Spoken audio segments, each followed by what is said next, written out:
this movie's amazing. It's fantastic. It transcends even the comic book genre. It's so groundbreaking to me. From the name Black Panther to the premise of an African nation that's uncolonized, that's leading the world in technology and science, to being the first Black Marvel superhero, that's a lot of cultural and political responsibility in that character. How did you balance and get the layers down to all that while keeping the audience simultaneously, going on the same track? There's a lot to handle in that. Yeah, no, I had a great team around me, man. Like I was working with Marvel Studios that has, frankly, more experience than anybody in terms of bringing these comic book films to screen in a way that engages the audience and feels cohesive, and I think that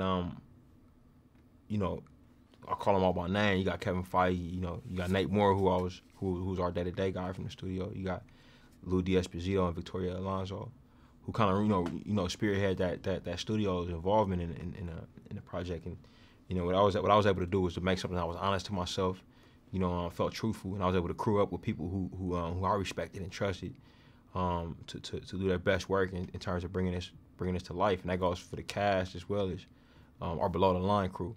And my co-writer Joe Robert Cole as well. Everybody had a sense of ownership in this, and everybody wanted it to be great. So we put all we could into it until they put it away from us. It shows, man. Right on. It's amazing. So you've told the story about T'Challa becoming the king of Wakanda. Yes, sir. We obviously know T'Challa's going to be in Avengers: Infinity War, and they're going to do that. But where would you want to see T'Challa go next, and what storylines? Man, without getting into specifics, what I'll say is, something that I kind of that I struggle with at first is the difference between T'Challa in the comic books versus T'Challa in the MCU. And I always think that the differences lie in how old he was when he lost his father. In the comic books, he's very young when T'Chaka is killed.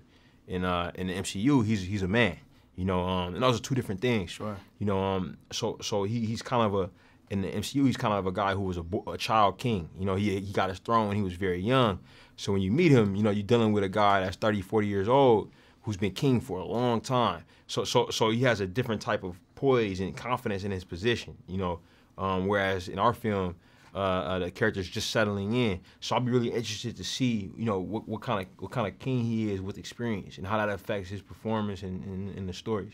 Well, amazing film, man. I can't say enough about it. And I saw you give a speech once. And if people cared as much about filmmaking, about their jobs, then this world would be a better place, man. So thank you. Oh, man.